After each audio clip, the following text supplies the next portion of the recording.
This is Raul Lopez, and you're listening to How Do You Say Success in Spanglish? The path to success isn't easy. For minorities and people of color, many attempt this journey with little to no guidance.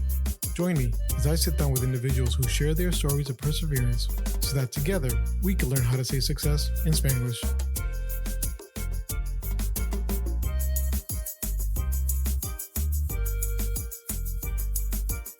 What's good, mi gente? It's your boy Raul. Welcome back. On today's episode, I have a very good friend of mine, Andrew Raul Solis, founder and CEO of Cut Above Zero Proof Spirits. How's it going, Andrew? Good. How are you, man? Doing all right, man. I really appreciate you taking the time to talk to me today, and I'm really excited to get into your journey. So just kind of talk a little bit about Andrew. Andrew Solis is the rare combination of a strategic thought leader and an efficient executive who matches talent with opportunity to deliver tangible business results. He is known for bridging the gap between ideas and results. His keen sense of curiosity and inquisitiveness, combined with an innate aptitude, has led him to become a self-taught visual artist and worked for years in banking and consulting, and now set on a journey to create the world's best zero-proof spirits. Focused on giving anyone, no matter their reasons for wanting to consume less alcohol, a unique zero-alcohol spirit that mixes seamlessly in their favorite cocktails to reduce or replace the alcohol without sacrificing taste. Cut Above represents Andrew's philosophy on most things in life. No matter what the task, strive to make it a cut above everything else. Andrew, that's awesome, man. And like I said, for someone who's been going through my health stuff, you kind of came at a good time for me in my life as I was quitting alcohol because of my health. And you came around with a zero proof alcohol, which is really hard, to kind of start off with to get to at this point in time. But to start off, tell me a little bit about who is Andrew? Well, I'd lead off with the biggest, deepest question of Of course, man. it. So who is Andrew? First, I'll say I'm a father and husband. Family takes first priority for me. So those are the first two titles that I'll claim. Behind that, I'm someone that looks to create a better world, and more specifically, a world that is inclusive when it comes to alcohol consumption. So whether someone is consuming alcohol, consuming a little bit less or none at all, my current drive and mission in life is to provide them with the best non-alcoholic spirits to be able to do that. It so happens that that's the product that does that, but inclusiveness has always just been a motivator for me and something I think the world can use a little bit more of right now. Yeah, no, definitely. And like I said, it's as someone who does not drink alcohol, finding any type. Everybody always keeps telling you, "Oh, why don't you try some of these non-alcoholic stuff?" And almost every non-alcoholic stuff has a little bit of alcohol, and it's just like finding something that's actually zero proof. Is pretty amazing. And so you're from Houston originally, and I believe you're still in Houston. Um, Yeah, so yeah. So tell me a little bit about growing up in Houston and what life was like with that. yeah, so grew up here in Houston, on the north side of Houston. For those Houstonians who say what part of Houston, that's the first question. So the north side of Houston. Growing up here was great. I had a fantastic childhood. Houston back then was as it is now, which is like a hustle town, an inclusive space for the most part, where if you worked hard, you could carve out a good living for yourself and your family. So in the north part of Houston, there's my dad, my mom, myself, and a younger brother, minus 4 years on me. We grew up in the suburbs, as I would describe it. We went shopping, went to the mall, right? Everyone went there. And I would say for the most part, it felt like a fairly normal childhood. There wasn't anything that I thought was, different about our experience than those that, I would go to school with. Yeah. Yeah, no, that's awesome. And I lived in the north side in Humble, and Atascocita as well. So I love that part of Houston, and it's a unique place. And so I know when I talked to you and you filled out some of your pre-interview questions, you did mention that you were undiagnosed ADHD, which I think is something that a lot of people were probably undiagnosed back in the '80s and stuff like that. Nobody really cared. Nobody really knew. You mostly uh, a bad kid. You're just bad. You weren't there was no real issue with you. Did Right. did you ever think looking back and stuff like that, see that, oh, this kind of were signs that maybe could have been picked up and how it might have affected you as you were kind of going through stuff as a kid? Yes. But first, I'll say I love the fact that one I'm was willing to share this, but more so that you were willing to bring this up as a topic. If I think back to ADHD wasn't necessarily even a word, right? When Hmm. I was experiencing it, right, in school, more and more became talked about, became understood, became studied. Now somehow Instagram knows I have ADHD, so I get all these like video feeds, but they're amazing because they talk about how they deal with kids or kids who are in primary school with that, which is different than when I was there. So I wasn't formally diagnosed with ADHD until my late 20s. So I went through college, I went through primary school with this unique way my brain works, as I like to describe it. I forever thought everybody's brain worked like mine. I just was doing a really crappy or shitty job, you can bleep me, of managing life. That the brain would jump from one thing to another all the time. There was always like a recording playing in the back of my head, forgetting things really easily immediately after you told me them. All these things that are common traits of ADHD, I just thought that's how everybody's brain worked, because no one right ever told me different. And so in school, I would say one of the things that is a gift of ADHD for some is that you adapt. You have to adapt, right? Because sometimes it feels like you're drowning. And so one of the ways I adapted was to really almost like mimic and become a good observer of people and what others were doing, and helping let that help inform sort of what I should be doing as well.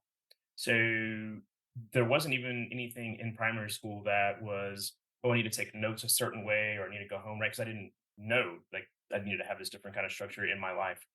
But I did know that in order to feel like I was functioning like others, I had to be able to understand others more. And so, why did they choose to play sports? Why did they place an importance on grades? Why are they socially able to have a conversation when that's difficult for me with others?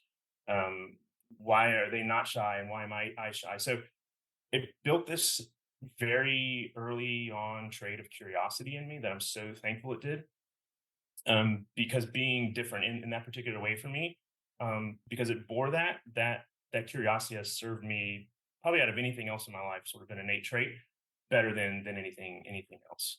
So it wasn't necessarily that there was things that I would say would, like if I would compare to others, were harder. They were, but at the time I didn't compare. What I look back on now and remember was I felt different. Now I not necessarily know why, and because I felt different and didn't want to feel different, it led me to sort of develop these coping mechanisms, if you will, to be able to have to be able to function, right? To be able to function as a teenager, as a preteen, as a young adult, as a college student. All those things required adaptation, because of the ADHD that I had. Yeah, no, it's amazing because it's amazing when you have something that you don't know you have and you figure out a way to overcome it. I look back now, I'm like I probably had um some some levels of like dyslexia and ADHD as a kid as well. Um and I grew up with my very immigrant parents where it was you were just bad and I'd get beat a lot, and so I kind of had to like overcome and work a little harder. And now as a parent, I'm more focused on trying to find the right way of learning when I deal with my daughter and stuff, as opposed to just being all upset about everything. And so when you're going through life as a kid and you're going through these type of struggles, and you're learning yourself, I think one of the things you put is that you're very self-taught and that you're very good at being able to learn. You've learned how to teach yourself. Can you tell me a little bit about that?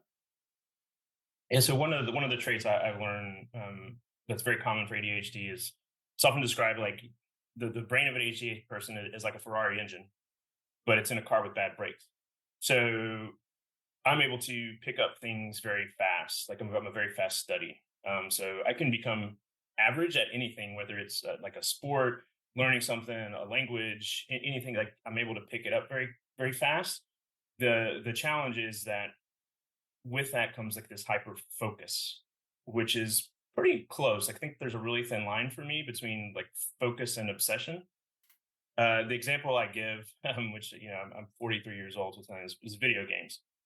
So if I started a video game when I had time to play them, I would become obsessed with that game. I have to finish it all the way through.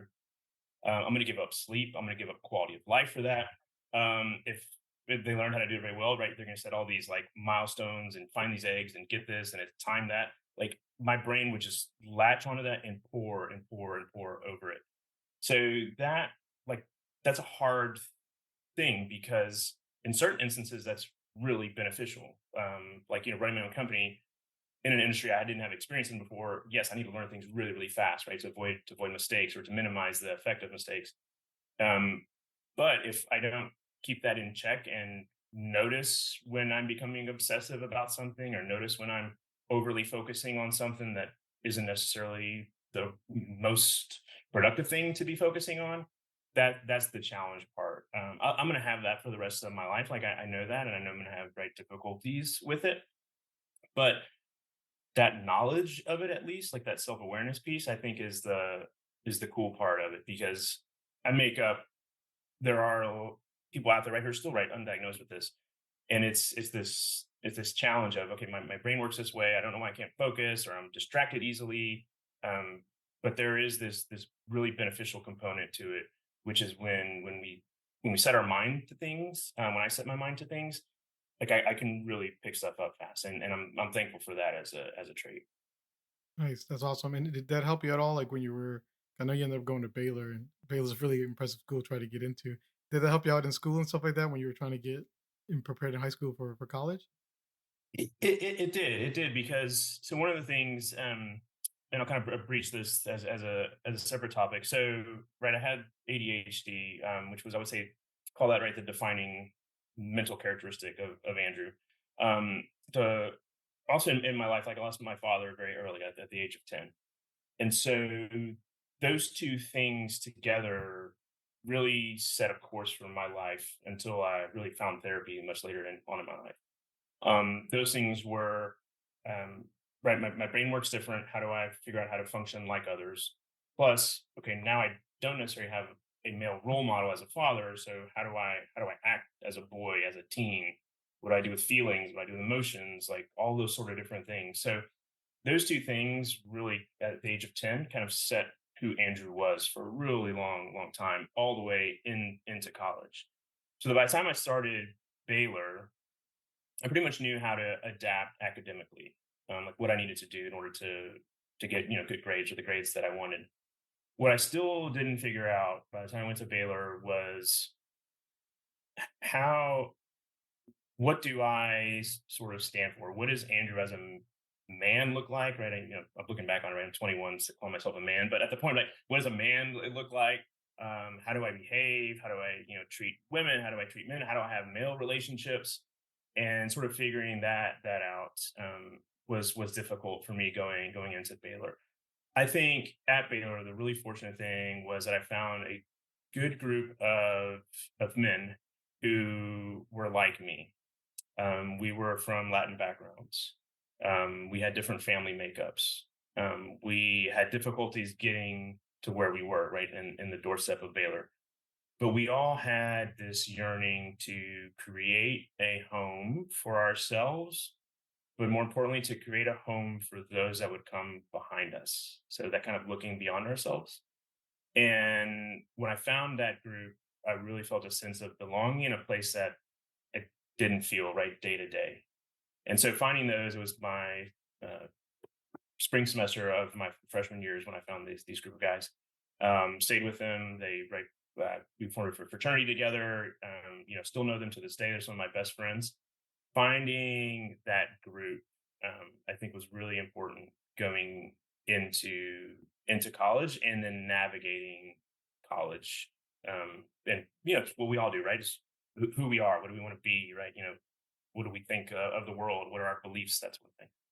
Yeah, I think it's a common trait, especially with all my interviews as I interview more people, that the whole concept of going to college and feeling out of place and trying to find that comfort zone that makes you feel like you belong. And once you find that, that's helped you succeed. Is with everything that you've dealt with, have you kind of felt out of place lots of times? Is that something you have to struggle with? Yeah, I would say it didn't stop at Baylor.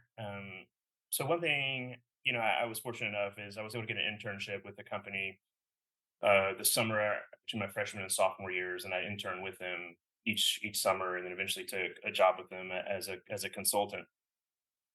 So there was right the world of high school, figuring that out, right? Then you go to college. I'm different. I'm in a predominantly Caucasian and white organized school, right? I found my people, if you will, there. And then after that, there was this right other adjustment, which is into the professional world. And so there are a couple of like stories that I remember. One was interning one summer, and it was this dinner. So there were like partners there. The client was there, and it was this kind of buffet laid out, and we're going through serving our plates, and I go to the chafing dish, and I'm like, oh, look, this looks great. These little kind of pieces of chocolate, they're warm. And the partner behind me is like, no, those are truffles. I'm like, well, what the f is a truffle? And then we go to like a couple other ones. And there was this other food that I didn't recognize. I said something, and he was like, no, that's that. And man, talking about like it just that feeling of embarrassment where it changes your body temperature. Like that's what I had in that moment. And I realized, okay, there's a whole other world out here, and that was just like cuisine in a corporate setting, right? There's this whole other world out here that I need to figure out. So each of those kind of junctures, figured out high school, and then okay, now you're in college. Throughout college, okay, now you got to figure out this next thing with not a not a lot of role models per se. People always were rooting for me. Like I said, I was alone, and that minute, like I had people behind me and who would kind of steer me in the right way, but being right alone in those situations without anyone saying, "Hey, here's how you figure out how to be alone," right? And figure out how to navigate on your own and stand up for yourself and talk for yourself. That don't necessarily think I had. And so I remember in that moment, like right now, like I'm the chef of the house, I'm the cook of the house. I love cooking. I set out after that particular experience. I was like, I'm going to learn as much as I can about food and the world and how to cook it and where it's made and the origins behind it, and it set me off on this thing. I love it now. But those little kind of defining moments where I felt different. Someone's laughing at me because I'm different in a professional setting.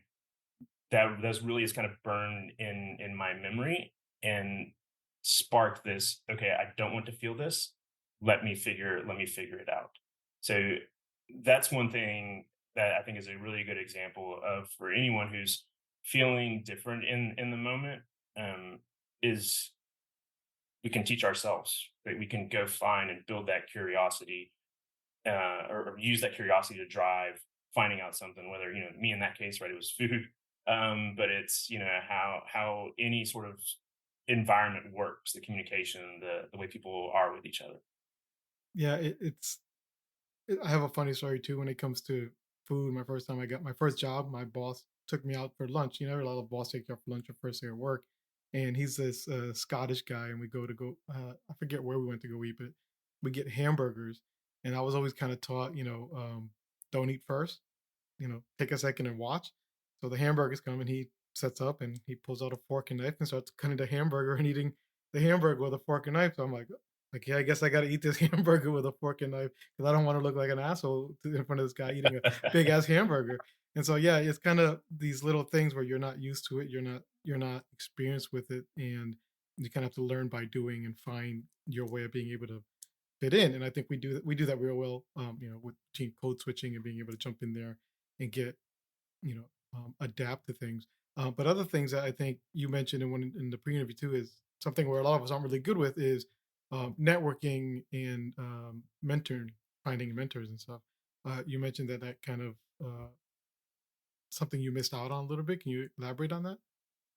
Yeah, I think so in my career in banking before I started Cut Above, I didn't place, looking back on now, the right value on networking, mentoring, spending time with others outside of the work setting, but with your professional peers outside of the work setting. And part of that, I think, was just myself, telling myself, one, you can figure it out on your own. Your smarts will get you through. Your work product is enough to build your reputation. But the amount of like bonding and consideration that one gets in a professional setting based on the time spent outside of the professional setting, I think is really, really big and not right talked about. You hear the phrase, right? Deals made on the golf course. Like I think that's a true statement. So that has to do with I make up getting to know other people, being vulnerable, finding what you have in common, finding what you don't. and I just didn't think that and professional like were together. I think those were one thing. I thought, right, I could have my friends separate and I had my work life. And so I think I missed out on finding someone who, I could, hitch my wagon to, who would, kind of guide me throughout most of my career. I've had mentors. They were mostly short-lived relationships, a year at max, I would say. I know there's a mentee responsibility, right, to feed those. I didn't. I think that was a mistake on my part. I think if I were to go back, I would spend more time being in situations that I wasn't necessarily comfortable in. An example of that is college sports. So I wasn't into college sports. I'm still barely into college sports now. So right, just out of college, that's a big deal, right? You're going to the games on Saturday, you're going to the bars that are showing the games on Saturday.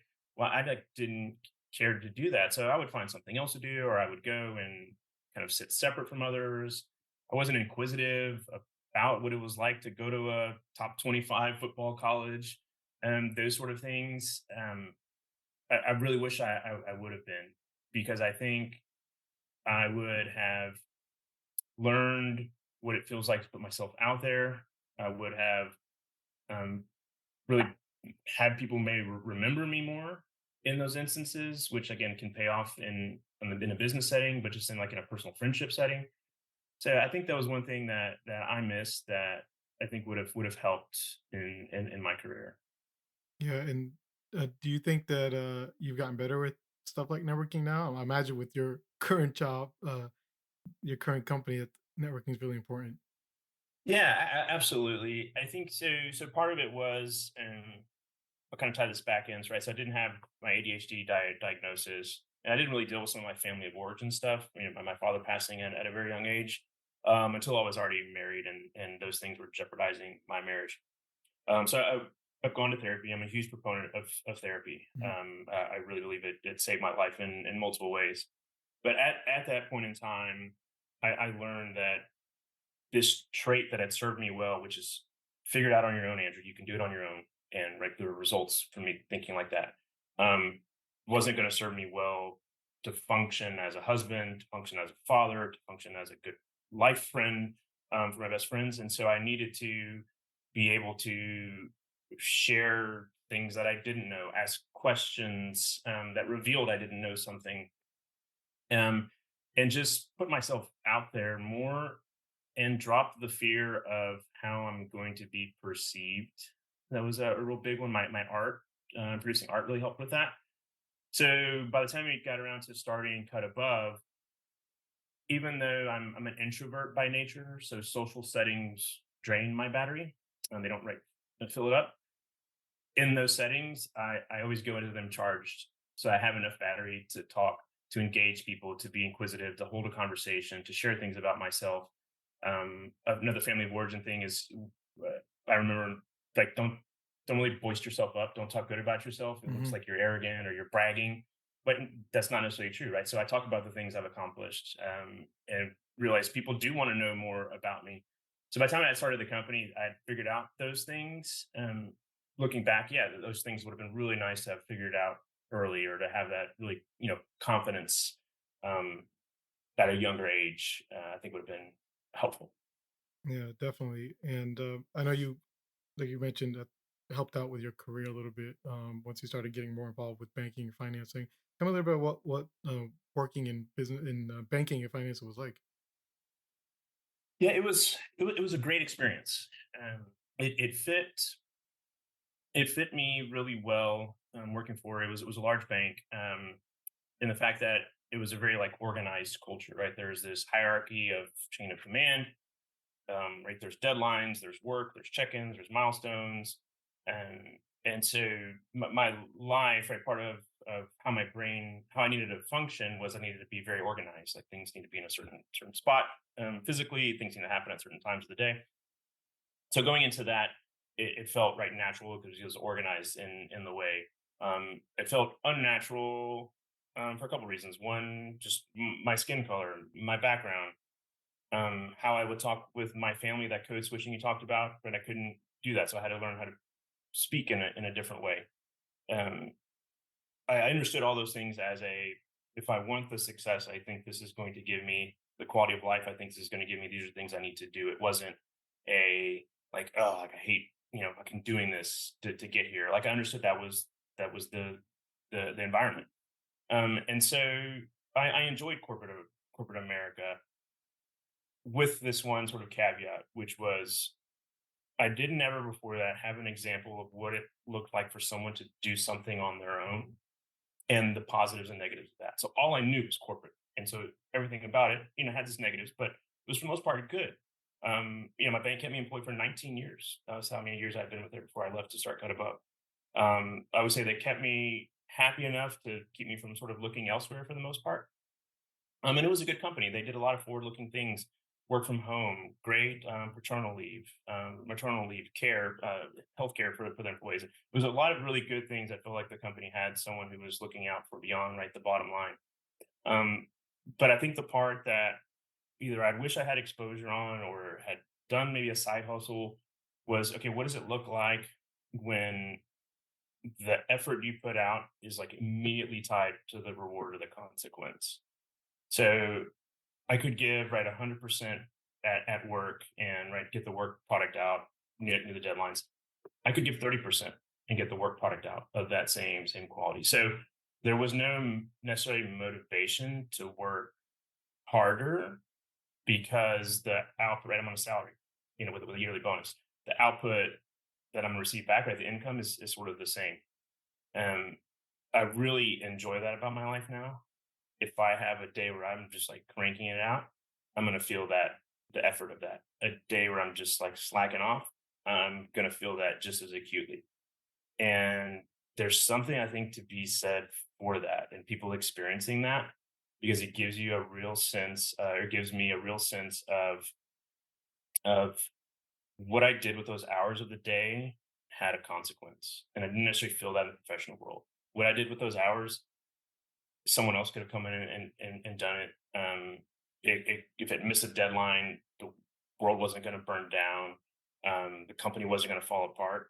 If I skip enough days here for Cut Above, the company's going to fall apart. Yeah. And so there's this. It's a different nearness to results that I don't know. Just it's very motivating to me. It's very attractive to me, and I think one of the motivators why I'm just really really happy with where I'm at right now.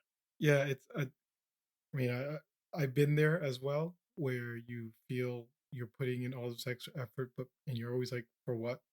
I'm still, there's other assholes doing half the work and getting promoted before I do. Why am I going to work twice as hard to get uh to get and stay where I'm at? My job now, they're very have an entrepreneurial spirit at work too, so you can kind of guide and lead your position. So even with this is one of the first jobs where I kind of felt like my manager was like, "What do you want to do with this now? How do you want to handle this moving forward?" And I'm literally getting able to plan out my career as opposed to being told where I'm going with it. And so it feels like you actually have that. I agree. That makes me want to go and work harder, make sure I don't miss deadlines, and actually finish the project early. I know you were happy with your career and you were kind of going through it, and like you mentioned, it you didn't feel like quite like putting that extra effort because you weren't getting that sensation that you get now. But sometime within that career, you started looking at art and started doing art. What kind of drove you to start doing that? Yeah, so I would say if you went back and looked at any of my notes, the few that I took, um, they were just drawings. Hmm. It was just abstract stuff, or it was of a scene. I don't know. It was just more visual than anything else. If I think back the way I would memorize things, the way I still memorize things, I memorize not necessarily the content, but I memorize where it is on the page, and then I can remember what it was. So I've always been like a visual person, and the way I say it is like my energy throughout the day isn't fully exercise through the keyboard, like my fingers typing. Like I still have this something inside me that needs to be expressed or come out. And so I was like, well, let me just try like art. So went and bought some supplies, um, started making these paintings and kind of figuring out like what it was, like how does this work, and I would do them and I knew how I wanted what I was doing to come out, and it never would come out the way I thought it should or the way I wanted it to. Let me say it that way. So I said, well, if I really want to do this, like I really enjoyed it. I would find myself in that alpha brainwave where like I would get started, and then what felt like 2 seconds later, it's 5 hours later. Like my brain would just go into this space. Like let me figure out the technical aspects of art. So I went to classes at the Museum of Fine Arts Houston. Learned about composition, color theory, the different materials, art history, all these things that I didn't have like formal education in to be able to create the types of things that I wanted. So it started a lot with color and emotions. It moved into right creating objects that we would like and see, so still lifes. Then it went into painting, people, setting scenes, letting the art um, not necessarily be like an exhibition of okay, Andrew can do this now, but more have it say something, an opinion of the world. And so when I found that, I really found this balance between my day, my analytical brain is working, and I'm in Excel, and I'm calculating, and I'm forecasting, and I'm predicting risk, and I'm assessing value to that risk. To I can turn off that whole side of my brain, and the part that activates is this still problem solving, but it's creative problem solving in that there's not necessarily an answer. Like the answer is going to show itself as I'm working through it. And so that just was a really healthy thing for me, to sort of find myself balanced, to expend that energy that really I felt was sort of sitting inside myself since I was a kid. That it really right created art. And I've sold pieces. I've had pieces in shows. I always do it for me. If people like it and buy it, that's great. I'll do it until the day I can't produce anymore. But it is a component of how I express myself. My art is. Nice. Yeah, it's also. I mean, it's nice to have an outlet, and sometimes it feels, it fills a void that you don't always feel that you can get. It's hard for a lot of people to. A lot of people say, "Oh, if you work the job you love, you never work a day in your life." But most of us don't end up working a job we love, and we forget that sometimes we can do something we love that helps us feel that way outside of work to to balance us off. And so it's great that you're able It's to find that that. that's really different that you say that. So I've heard that before. What I say now is right. So I'm doing something that I love. I've never worked harder in my life.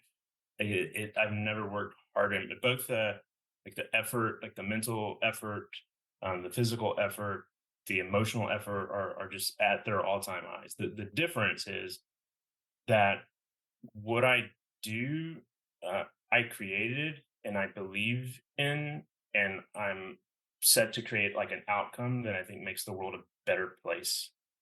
And so, yes, if I'm doing something I love, doesn't feel like I'm working. I don't believe that. I believe it should feel like you are working super super hard because it's worth it, right? It's for me. It's worth it to put all this in because I know what I'm going after. Yeah, I feel that, bro. I feel that. And so, so let's talk about cut above. Ultimately, what motivated you to start a zero alcohol company? Yeah. So the story starts kind of early pandemic. I was 40 years old at the time. I was looking to consume a little bit less alcohol. Alcohol's been part of my life before it legally should have been part of my life. Um, Great ups and downs and everything who's had alcohol part of their life for decades. But I wanted to cut back a little bit less, and in my mind, that felt like it was going to be something really hard to do. I've seen alcoholism in my family take family members. I've seen people who have healthy relationships with alcohol, so everything in between. So in my mind, I was right pondering these things. At about the same time, my oldest son was asking more questions about what I did at work. Like he was at the age where he wanted to understand that. And I noticed at the dining table, I was deflecting those questions. I was redirecting, not answering, really because I wasn't happy with what I was doing. I didn't feel fulfilled. I didn't feel like I was creating something that was going to be better for him in the future. So those two things, right, were happening at the same time and crossing paths. And one Saturday morning, I woke up with a hangover I'm fully responsible for. My wife had something to do. I've got the kids to take care of. And it's a terrible, shitty feeling. You're hungover and have a kid to take care of. Yeah, And I had this thought that there had to been a better way. We were out with celebrating a friend. I wasn't going to see what we thought was going to be like 6 months. COVID made it 3 years. And stay out that whole night, enjoy cocktails that felt like they were carefully created. They took forethought. The names were there; they were garnished the same. That I was able to order rounds of drinks, like we consume alcohol. You get around, I get around. But just be in control of the amount of alcohol, like in particular, like the ethanol component of the cocktail. So that way, maybe I wanted back at the time, like it was an old fashioned. Maybe I wanted that first old fashioned full strength. Then maybe I wanted one that had everything else but an old fashioned, but it was half as strong.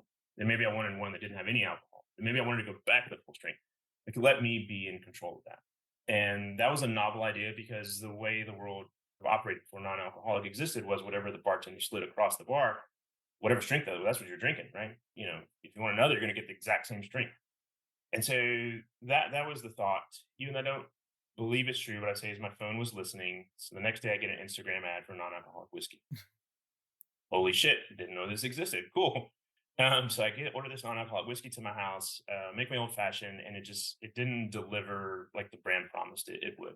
Like it was close, it had some elements, but like there were a lot missing, and there were some things there that didn't necessarily belong. And so one thing that tells you a lot about my personality is sort of the next thing I did, which is I wrote myself an 80-page research paper. No one's ever seen this. It's only for me. It is 80 pages. And it was my attempt to understand if I wanted to think about this as a business, how does this work? How are spirits created? What's the history of them? What are the economics? How do they go from creation to distribution to sales to on-premise to bars and restaurants to creating a brand, and what does it look like creating a brand? What do people drink? How do they drink? Why do they drink? So it was this big study I did for myself to really understand: is this something worth pursuing? It turns out, right? I took a educated guess, right, that it was, and it's only become more and more of a product that's in demand. That it is something people want.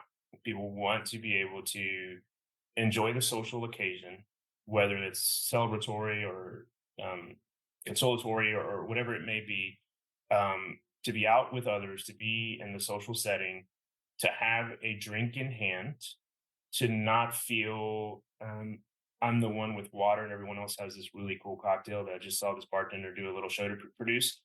Um, and let that feeling, we call it inclusive hospitality, like let that feeling of inclusiveness sort of overwhelm the fact that I'm consuming or not consuming alcohol, that we all are okay together, and I've got this drink in my hand. And that's really what started Cut Above. It took us twice as long to develop the juice, as I call it, inside the bottles, because I wanted it to really be something that was a one for one replacement, meaning bartenders didn't have to change any of their technique or volumes when they're making cocktails. I wanted to get as possibly close as I could on the earth to the actual taste of traditional spirits, again, without the alcohol. And then I wanted it to be, right, if I was going to do it, if I was going to create something, to not just be like a competitor or another bottle on the shelf. I wanted to wrap it in something that was long lasting. I will always say I'm creating a brand, not a non alcoholic spirit. And so the name, like the Cut Above name, part of that is an homage, a tribute to those in my life that had gone a cut and above to allow me to be where I'm at. The first person is my mother, right? So my father died at the age of 10. She raised both me and my brother, by herself, pushed us into college, got us out of college, motivate us, has been like our number one cheerleader is the wrong word because she's so much more than that. I saw what it took, and I didn't appreciate till I was an adult the personal sacrifices she took in order to make that happen for us. Prime example, um, a and what is now husband of one of my cousins who was in the University of Houston when I was in high school. Say, hey, Andrew, like, yeah, I know your mom told you got to go to college, but you really do. And here's what college is like. Come walk the campus with me, right? My first foot on a college campus. And like, this looked like a pretty cool place. Didn't have to do that. Didn't have to take an interest in me, but did that. And so there's different people throughout my life that I say went a cut above to place me in places where I can make decisions to get to where I'm at now. And I think that's something we're celebrating. So we just finished our first year in business. Our second year, one of our big objectives is bringing that part of the brand out. So we're going to do recognition for those in the beverage industry, in the hospitality industry that do that for their peers. And so that's important to me, that the mission of the company, which is built on allowing anyone to consume a delicious cocktail with the amount of alcohol on their terms, um, so that we all have this feeling that whenever we go into a bar, you're thought about it beforehand, whether you're not consuming alcohol, and you've got this cool drink, and it has the funny name like they all do, and it's got this complex ingredient list like they all do, and it's not this little mocktail, tiny font, corner, separate menu type of thing. And so, kind of back to this kind of right origin of me right in high school, it was not feeling included, and knowing that feeling and not liking that feeling. And this is a way to create an inclusive feeling in this specific instances, right? When we're consuming a drink together, whether it's out and about, right, at a bar, or restaurant, or whether it's in my home. So when anyone steps foot in my threshold, I want you to feel like you're welcome. I want you to leave with a full belly. I want you to leave with a drink, um, alcohol or non-alcoholic, and a feeling that you felt a bit of respite when you were there, that you were taken care of, and you left just with good energy. There's a sign that hangs over my dining table before Kadaba was even a thought, um, and it says, "You are my kind." And so anyone who sits at my table sees the sign, and I couldn't think of, it was, it's an art piece, that there was any other sort of statement that made someone feel like they belonged. Right? I'm directly saying, you're my kind. We may not have the same like political beliefs, family makeup, story of origin, whatever the case may be. But man, there's always common ground between two people. Like, I just really, really believe that. And it's just finding that and making it as easy as we can. And in this instance of the cut above, the common ground is we like cocktails. We like a good drink in our hand. I say a good cocktail in our hand, that's a really good feeling. And so let's just find a way to do that regardless if you're consuming alcohol or not. Yeah, that's awesome. And I can imagine how difficult it is, not just starting a business, but starting a business in an industry that's huge when it comes to alcohol and being kind of a outlier of everything, and you're doing zero alcohol. What were some of the challenges you had to deal with when you were starting your company?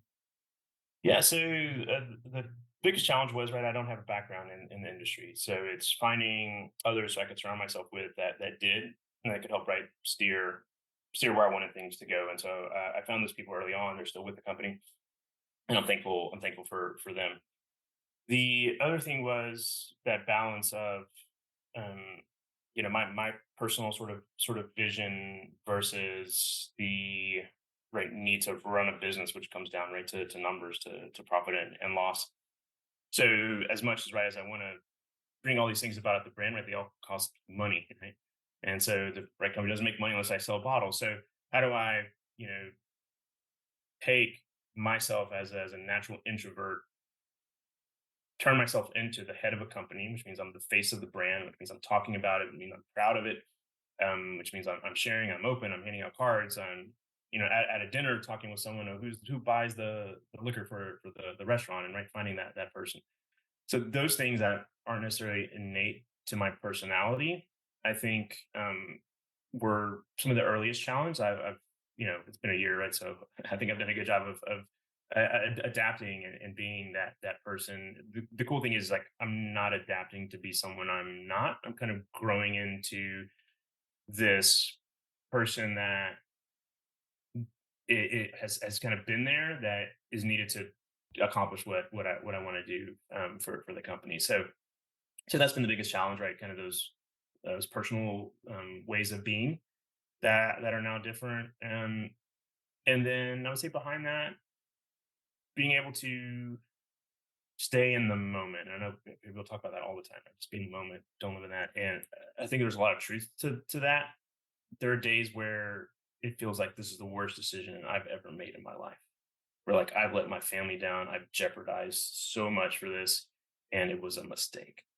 There are days where this is going to be fucking amazing. It's going to be even bigger than I thought it was going to be. It's going to be incredible.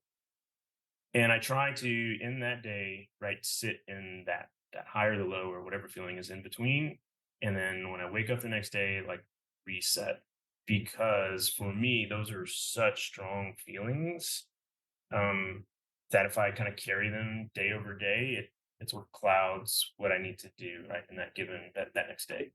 So those two things have been, I would say, the hardest, but the things that have made the most impact.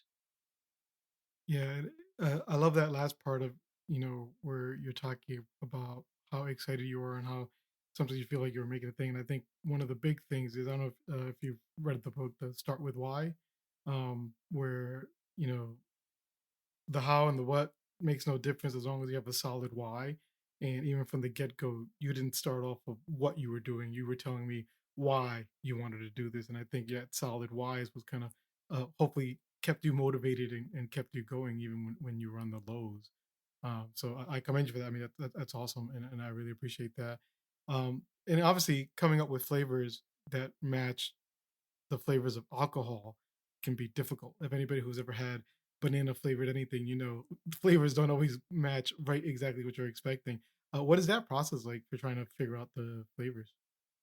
Yeah, so we enlisted flavor specialists who understand how to take natural flavors. When we built Cut Above, I didn't want to I say we I didn't want to right remove alcohol and then put a bunch of bad stuff in. So the flavors are natural, they're naturally derived. And the challenge was, like, let's take gin, which London dry style gin is juniper forward. Behind that has like cardamom, like a suite of botanicals, and usually like a citrus finish. So how do we find a way to take all those flavors from a natural state? So we have right juniper oil in our gin. And the challenge was how do we combine them in the right way that they stay bonded together without the ethanol molecule sitting in between them, which grabs on to a lot of those flavors. And so that was the hard part. So anyway, if you're just distilling a traditional gin, it's how do I mix a little bit of this and that and make the flavor that I want and bottle it. So the same thing is on the non-alcoholic side. The difference is that we don't have ethanol, which does a shit ton of work keeping flavors together and bringing things out of flavors. So that twice as long was going through iteration after iteration after iteration. And when we're developing four at a time, we didn't just say, hey, we're going to do a gin. And then after that, we're doing gin, we're doing mezcal, we're doing agave blanco, which is tequila expression, and we're doing whiskey all at the same time. And so the way it would work is we would say, hey, we want it like this. We would get it created. We would get the sample for each one of those. We'd have three bottles. We would taste all those neat. We would make cocktails with them. We would taste them against traditional spirits. We would taste them against other non-alcoholic spirits, and we would there were three of us, and we kind of came together and said, this is what I like, don't like, we should do this, we should do that. We would wait a month, get another iteration, and then do it over and over. And so it was almost 2 years of that, over and over and over again. So we got to the point where one thing I noticed about some of the other products on the market was they were really watery. So they would taste okay, neat. I would make a cocktail that first sip would be okay, but then after dilution occurs, it just became like a almost like a flavored water kind of version of a cocktail. And so we had to make sure like it held up. So we would let a cocktail sit and let the ice melt and then taste it and see what happened. So all that work was the hard part of how we make Cut Above. When people ask me, oh, like, how's it made? It must be really hard. Like we take our flavors that we own, right? We have a proprietary formula. We blend it together with some really highly filtered water, and we bottle it in the same day, right? There's no aging, there's no putting it in barrels, there's no distilling or removing alcohol. That part is fast because the part ahead of it was really long and tedious. Nice. And you talked about bottling. Is it what you have a factory that does it, or you outsource that, or how's that process? Yeah, we have partners. We have two partners that bottle it for us and produce it. We picked partners that had experience both in spirits, creating spirits, bottling spirits, and also non-alcoholic. They're governed by two different governing bodies, and there is a lot of these right entering the market. Right, as you know, right, there's demand for this, both beer, wine, and spirits, and so we wanted partners who understood why we created it in the way we did, and then we're of course willing to do their part of the manufacturing process. Yeah, I know when I've looked at other bottles of alcohol, one of the things I like of non-alcoholic beer, one thing I liked about your company was that it felt like you're actually buying a bottle of liquor as opposed to buying a bottle of alcohol, a non-alcoholic beer, because you go to other places or tiny little bottles, mason jars, fancy little boxes, or something crazy, and you're like, this doesn't feel like I'm buying alcohol. Now I have your liquor on my bar. It's like I have my bottles there. People can come and see. It's Love like, oh look, I have my bar, my non-alcoholic liquor. It looks like a real liquor in Yeah. the house, and so I really love that about that. And so, um, what do you feel is um for your company? I know you talked about being able to give back and recognize people, but what other things you're expecting to be able to accomplish in the next year or so with Cut Above? Yeah, so our next year, a couple of things. Like we want to grow, obviously, right? If I didn't say that, probably wouldn't be a good founder of a company. But in specific ways. So I'm big on growing sustainably. So there are ways we could have grown slightly faster, but it would have damaged the brand. An example of that is like we would have run out of supply and had to put sold out signs on stuff, or a distributor wants stuff and we can't produce it. So growing in a sustainable way, finding distributors so that we're distributed across the United States and all the different states, and then bringing in our initial sales force, or what can be called, right, brand ambassadors, or initial salespeople. That is going to be hard for me in particular because of the care I have for the brand. So when we talk about cut above, we talk differently than other non-alcoholic spirits. The cut part of cut above is part of that choice that I talked about earlier. So we actually own a trademark, what we call the zero cut classic system. So the zero is you're gonna make a gin and tonic, you're only gonna use cut above gin. The cut, you're gonna make a gin and tonic instead of 2 ounces of a traditional, for me was Tanqueray gin. I'm gonna use 1 ounce. I'm gonna sub the other ounce in for cut above. So it's a low ABV cocktail. The flavor and everything stays there, and it's just as strong. And then you have your classic, which is your 2 ounce Tanqueray gin and tonic that we've had forever. So when we go out and we talk about cut above, we're never anti-alcohol. We believe in the autonomy of the person. That for the most part, people know what's best for them in that time, in that moment. And we are here to provide the best product to allow you to make that choice. So the job over the next year is to take that message in a very simple form and deliver it to the consumer, so that it's never been about, we created a non-alcoholic spirit. If you don't drink, this is for you. And if you drink, you've already got your stuff. We don't care about you. My approach has been non-alcoholic spirits are for everybody. So some of us are no alcohol whatsoever. Some of us are want to reduce a little bit all the time. Some of us I want to reduce to zero for a given month. And then some of us are, whatever else on the spectrum. Cut above is to fit in all of those. That's the value proposition we talk about when it comes to the business side of things. And so finding the right people, in addition to, right, Andrew, telling this story message that can talk about it in that way is going to be important for us. And then the third thing, like you talked about, bringing that recognition piece out to it, which is a whole different sort of personality of the brand, and I would say probably even more core to what we are.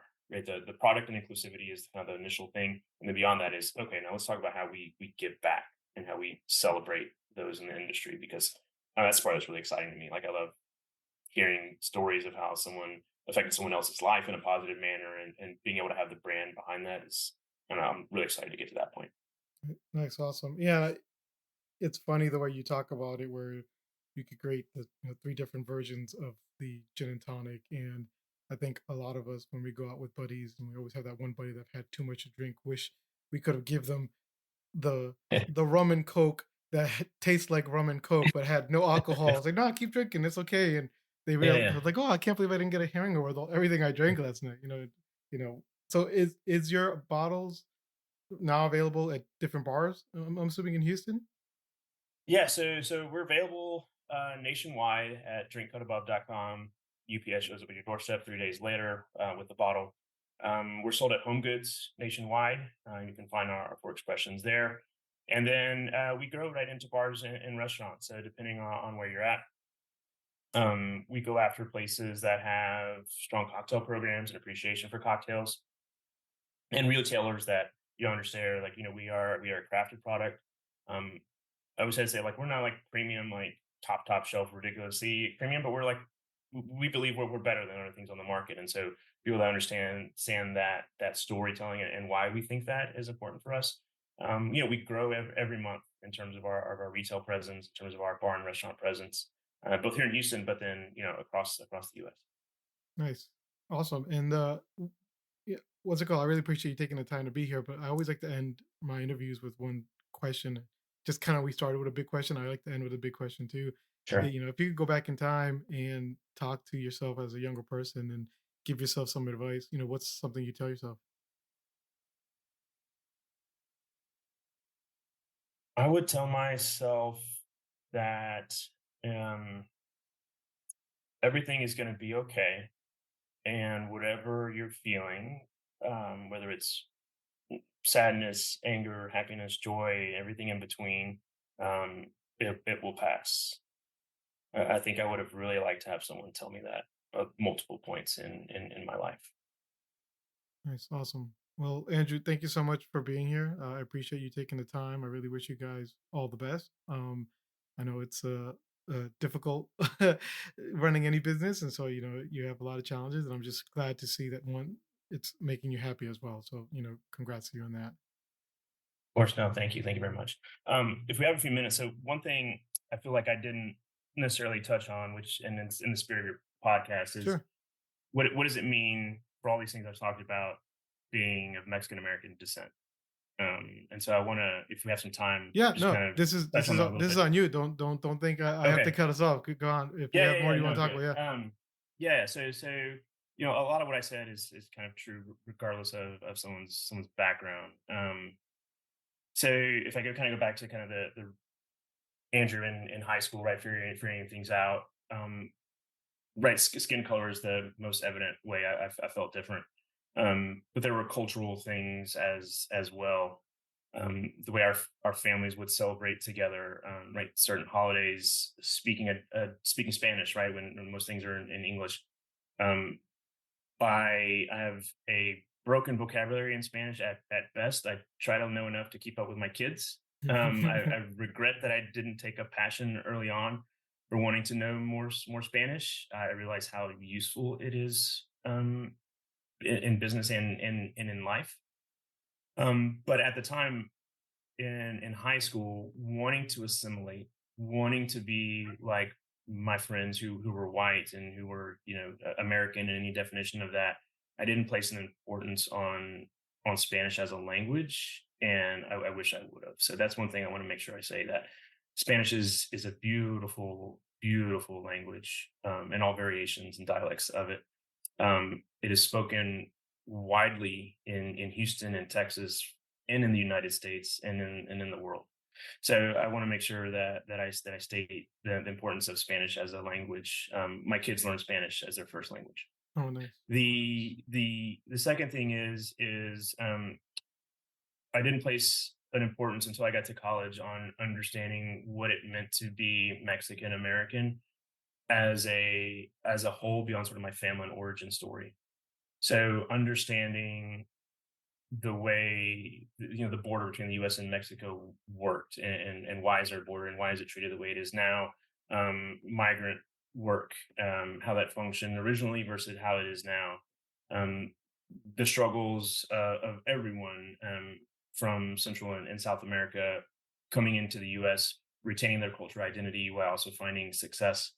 I studied that in college, and I found an appreciation for it. And so I want to say that I think that's an important thing to be able to know not only one's family history but your people's history and what you want to take and right and pass on. And then in business as well. When I started the bank, I was one of the founding members. It was Hola for short, Hispanic. I can remember what the other letters stand for at the moment. But it was a group that brought together all different, right, Latin backgrounds, and so that I really enjoyed because it was an understanding of the differences between countries in Latin America, and the from dialect to food to families and all those different things.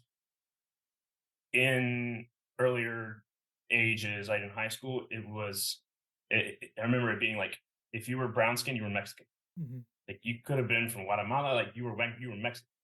And so having that understanding of what it meant to be from these different countries and all the things that they bring to the table, I think is really important. So that for me, I could speak out when it says, no, actually a different culture you're talking about. Mhm. Yeah, we both speak Spanish as countries of origin, but it's really different, and here's why. And Tex-Mex food is not Mexican food, and all these different things. So understanding, I think, the different components that make up the beautiful geography that is Latin America, I think, is important.